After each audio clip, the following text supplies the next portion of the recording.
This film is intended for eye surgeons for training and education purposes. Viewer discretion is strongly recommended. Hi, welcome back. So this is going to be a case for the PG students and the fellows who are trying to learn the manual small incision cataract surgery. So this is going to be a tutorial about wound construction and nucleus management in manual small incision cataract surgery, which is aimed for the beginner surgeon.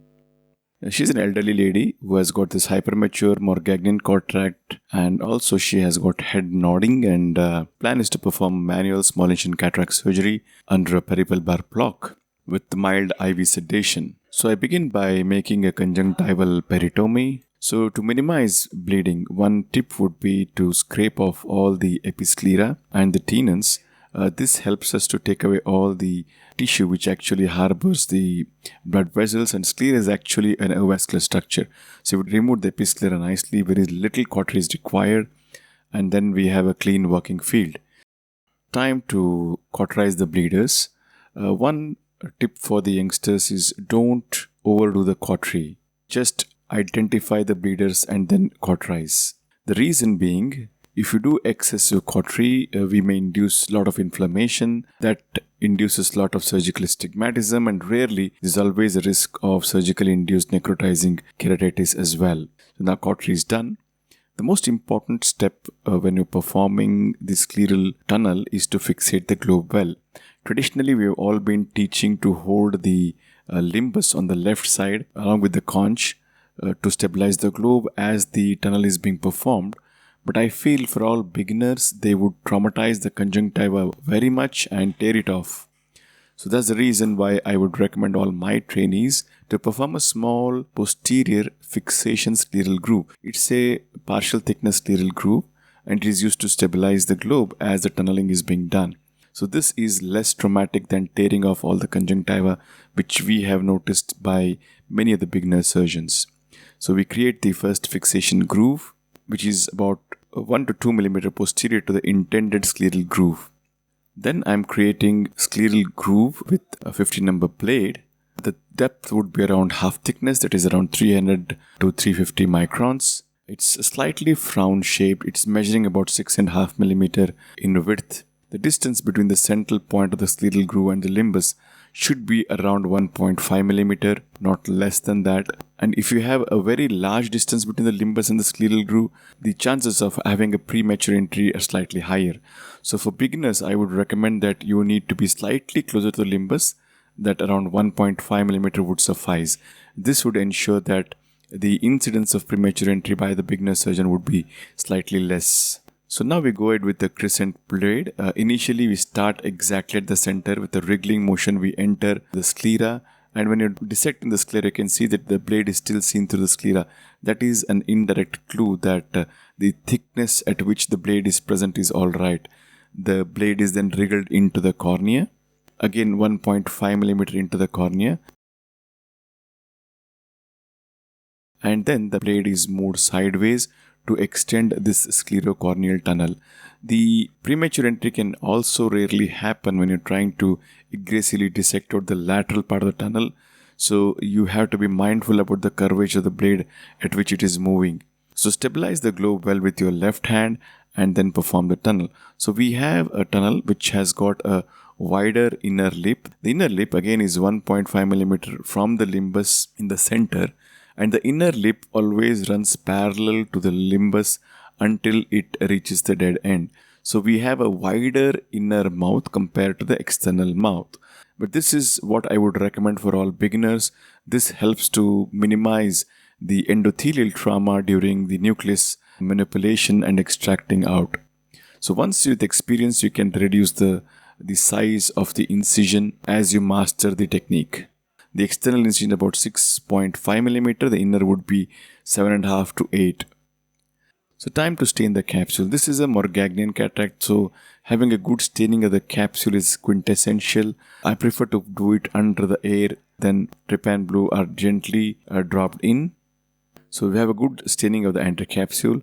Now is the time to enter through the main incision. The tunnel is first expanded using OVD.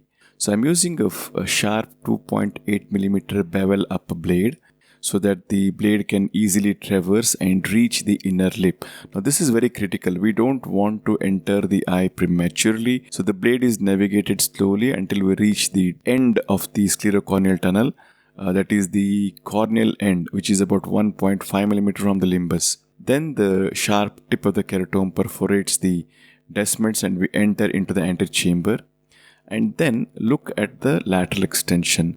As the lateral extension is being done, care is taken that the blade is tilted slightly up the cutting edge so that the inner lip always remains parallel to the limbus. So you have a concentric enlargement of the inner lip, but it never runs to the limbus until the fag end of the tunnel. This is critical to ensure a self-sealing nature of the sclerocorneal tunnel incision. Now is the time to perform the capsulotomy. Now because I've used a cohesive OVD, it's alright to go in with the large incision itself. I puncture the capsule and as expected, the liquid cortex is coming out. But the visualization is reasonably alright so that I can grab the anterocapsular flap and lift it, fold it, and then the tear is being enlarged. So I have about 5.5 millimeter round rhexis. And during this rhexis, I wanted to know the zonular health. It looks to be alright. The cortex is gently washed off. The underlying nucleus is slightly bigger than what I had expected. So I was expecting a small, tiny nucleus, but surprisingly, the nucleus was hard and very bulky and large.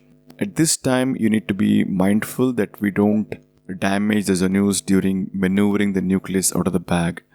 The chamber is pressurized with OVD. Let me pause here, and I would recommend all the beginner surgeons to master the bimanual way of prolapsing the nucleus out. So this is the quintessential skill that every cataract surgeon should manage.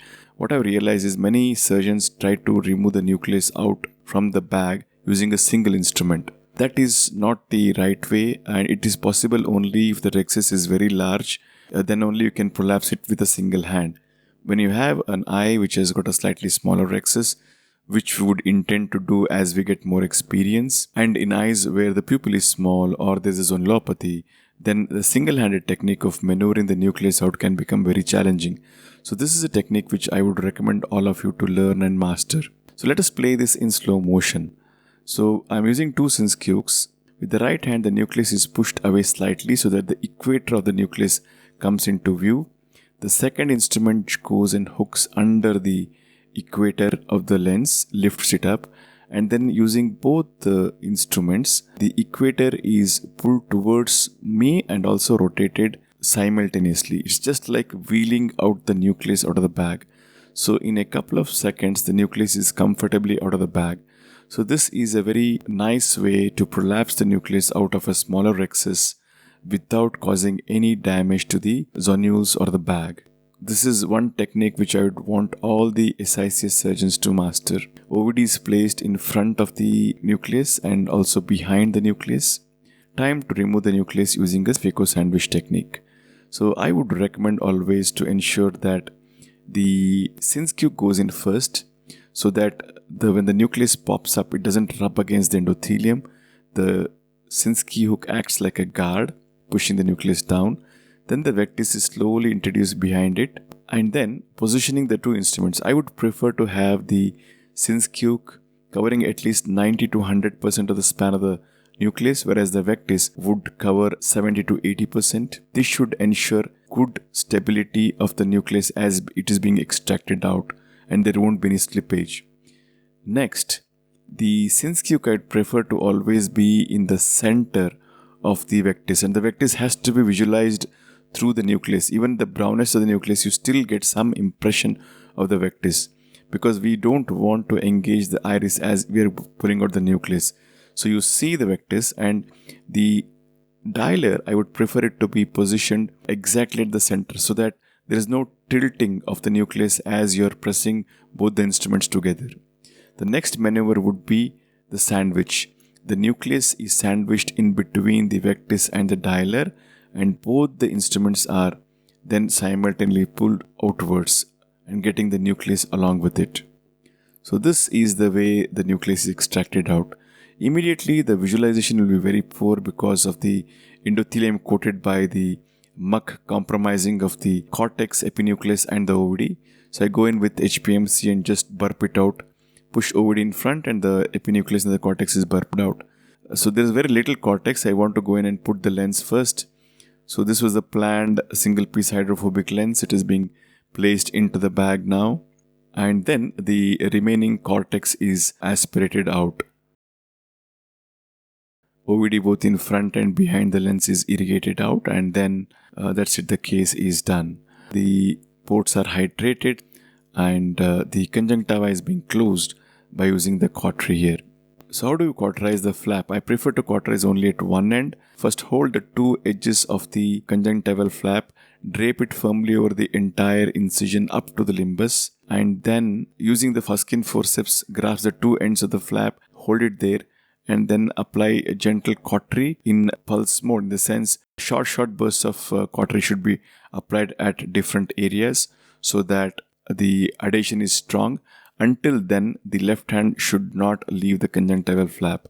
It's important that we close well. So ensure that the conjunctival draping is very secure over the incision, and then that's it, the case is done.